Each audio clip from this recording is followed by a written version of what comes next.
Hello children, today I'll be explaining question answers of chapter 2 of SST, that is family similarities. So let's get started. Your question number 1 is, list 3 ways in which the family members can resemble one another. 3 ऐसी चीज़ें बताइए जिसमें family के members एक दूसरे से मिलते जुलते हैं. ठीक है, आपको कोई भी ऐसा 3 तरीका बताना है, 3 चीज़ें बतानी है जिसमें फैमिली मेंबर्स एक दूसरे से रिजेंबल करते हैं. So the answer will be 3 ways in which the family members resemble each other are color of skin, shape of nose and shape of forehead. Okay, तो 3 चीज़ें जिसमें फैमिली मेंबर्स एक दूसरे से मिलते जुलते हैं वो हो सकते हैं या तो स्किन का कलर, या नोज़ का शेप एक जैसा हो सकता है, या फोरहेड का शेप एक जैसा हो सकता है. Okay, you can write any other answer also here. आप अपने फैमिली मेम्बर से किसी अलग चीज़ में रिजेंबल करते हैं तो वो भी लिख सकते हैं. Now question number 2 is, in what ways are you similar to your family members. आप अपने फैमिली मेम्बर्स से किस तरह मिलते जुलते हैं या किस तरह से आप अपने फैमिली मेम्बर्स के जैसे हैं. So the answer to this question will be, I am similar to my family members in food habits and style of dressing.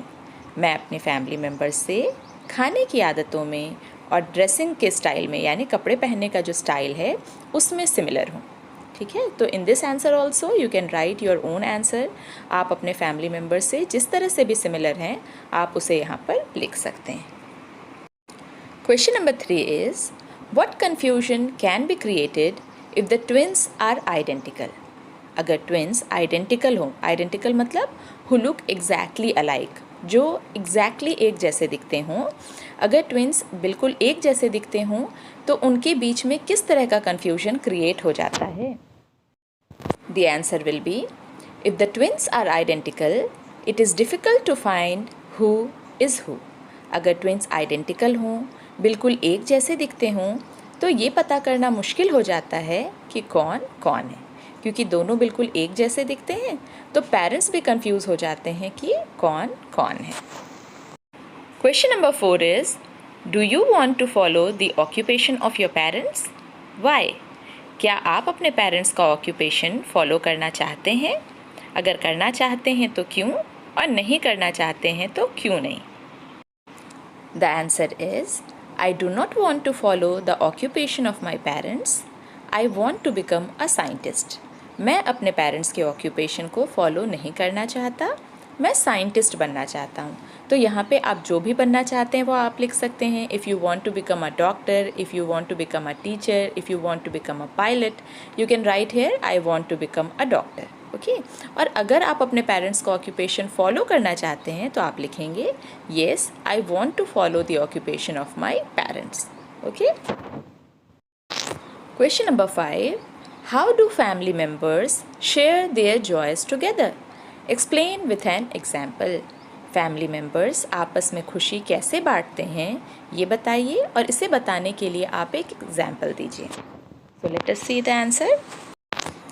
The answer is, family members share their joys by sharing it. Family members अपने खुशी को आपस में बांट कर उसे share करते हैं. And one example is Sunita Williams and her family live in US and their relatives live in Gujarat.